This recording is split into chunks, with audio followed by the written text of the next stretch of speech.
Last time we looked at SmackDown vs. Raw 2008, which to many people is a bad game, but to me is actually a pretty solid game. It just has a lot of flaws and didn't improve on 06 or 07. But today we will take a look at 2009, released in late 08. Thankfully, it does improve on a lot of the mistakes that 2008 made, and it does add some new things that for better actually freshen up the franchise. Jumping into the game, it is clear that one thing has already been fixed, and that is the gameplay speed. I personally never thought 08 was that slow, but it wasn't that enough to make it unbearable. But I can still appreciate that it isn't Here Comes the Pain fast, but it's fast enough to work as a game.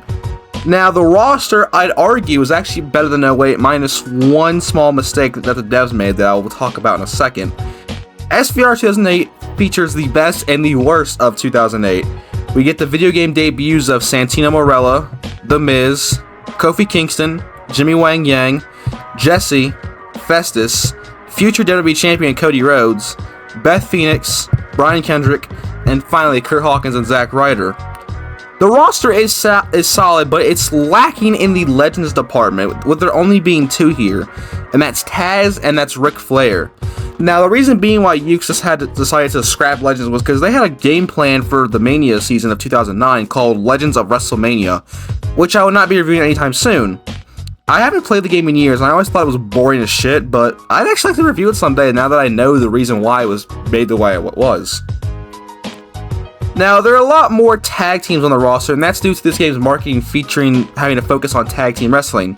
New to SVR 2009 are the tag finishers and the hot tag feature, and it's okay. I don't think it's as all that they claim it to be, but still a good step in the right direction nonetheless. But also, I didn't really play that many tag matches in this game, so maybe just my mistake. Jumping in and playing the first match, you will notice one of two things. One, fighting styles from 2008 have been removed, and you can now store your signature move. Before, wrestlers' signatures were just in their moveset, like The Rock's Spinebuster as soon as 5-Knuckle Shuffle. But now they're their own dedicated slot. Still wish we could store our finishers, but I mean, what can you do? This is also the last game to feature intergender matches until the at the time about to release 2K25. See, this game was the last to release in the Ruthless Aggression era and technically the first PG era game. Yes, sadly we were entering the Dark Ages. Soundtrack wise, it's really good. This is the first game to have the actual wrestlers' themes as part of the soundtrack as well, but for the sake of the video, I'll just be showing some songs from the licensed soundtrack. Come inside and be afraid of this impressive mess I've made. If you take a look now, you will find I ain't thrown away my vice, done away with paradise. See what's going on inside my mind. I've had enough, I'm taking you down, taking you down. I've had enough, I'm taking you down, taking you down.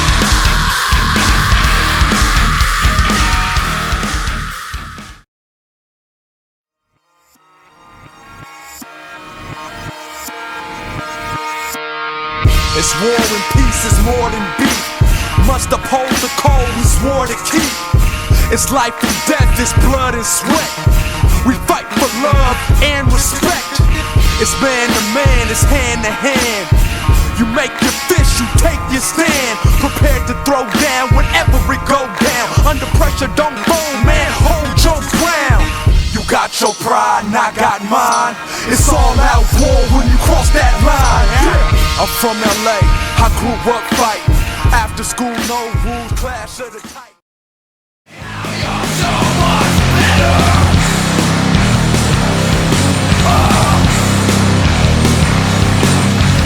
How many times have they broken every piece of your fragile pride? This game has a career mode that is kind of just boring as hell. You just go out and wrestle, and that's kind of it. It's very boring in my opinion. Now, on to the meat and the bones of this game, which is known as Road to WrestleMania. Road to WrestleMania is a condensed season mode that sees one of 5 stories based on 6 superstars. The first one I did was Chris Jericho. This was the Y2J's first game since SmackDown vs. Raw 2006, and you can tell they put a lot of stock into a storyline. It follows Jericho working to get a title shot, and after a match, a code plays on the screen that is mocking Jericho's at-the-time gimmick of codes and Save Us Y2J. If you were watching WWE back in 2008, you know exactly what I'm talking about. Jericho confronts Finlay, who he assumes is behind it, and it turns out it's not him. At the Rumble vs. Cena, a masked man runs in and causes the DQ finish. Jericho investigates almost everybody on the roster. Jericho finally catches the masked man, and it turns out to be Randy Orton, which was kind of obvious in my opinion, but it's fine. Orton beats Cena for the title, and Jericho wins it back at Mania.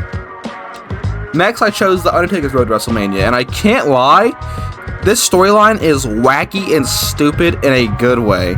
First off, it has Taker feud with Santino Marella and Finlay. Huh? The two most, hey, I'm just here on the roster guys at the time. Taker obviously destroys them for weeks, and they keep teasing someone called The Man, who is revealed to be the Boogeyman, and I was actually kind of hyped about this. Don't get me wrong, the Boogeyman wasn't that scary, but the promos between him and Taker could have been amazing in my opinion. Maybe that's just me.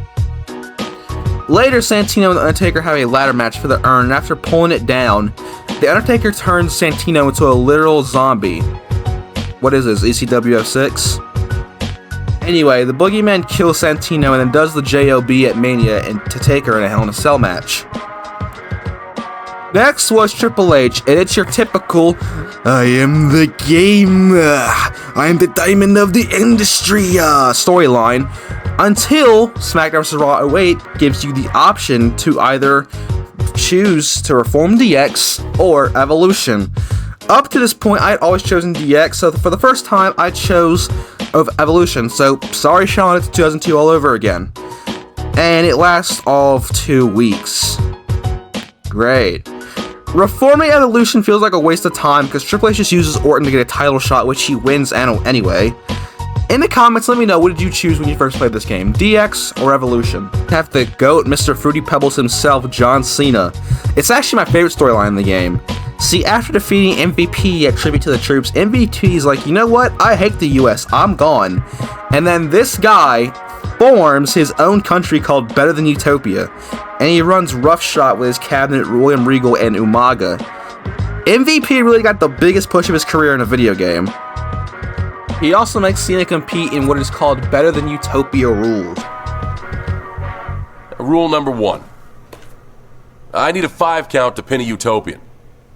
But you guys just need a 3 count on me. Where am I, King Kong Bundy? Rule 2, amid the ipsos and factos, says I can't use rope breaks. But you can. That's very clever. Rule number 3, I think says, Utopians can leave the ring at will. But I'll be counted out. Anything else? Nothing about tying my hands behind my back? Well, there is one more bit of fine print. What does it say? All's fair in love and war. So Cena goes super mode and destroys Umaga and Regal, and finally it's time for MVP vs. Cena. And the ending to this Road to WrestleMania sucks ass. It's an Iron Man match, which, bleh, but it's also a shoot 15 minutes. Awesome. That's really cool, actually. Like, why, man? Why's it gotta be shoot 15 minutes? I didn't like this ending. That's just me personally, though. If you liked it, good on you. Anyway, moving on. The resident third brand, WWE ECW, gets some representation with this CM Punk storyline, and it's actually really well done. It's Punk going for the ECW title, and after defeating Dreamer, ECW tries to ban extreme matches, and it's Punk and Dreamer trying to fight back and keep what made ECW intact, even though by this point Vince had already killed what made it intact.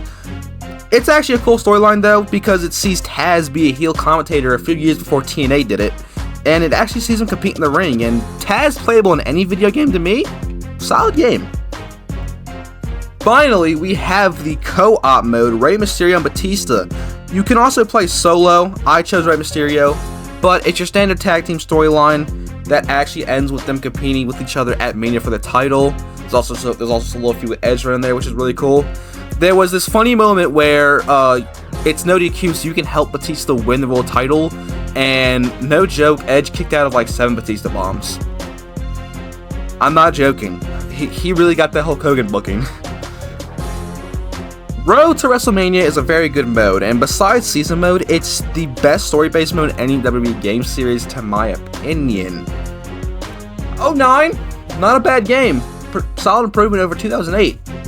But, up to this point, 07 is still the best game. Now, next up, we're going to go and play SmackDown vs. Raw 2010, which is a game that I believe was the very first wrestling game I ever played. So, I have some stories to tell about that. But anyway, I digress. I'll see you in the next video. Peace.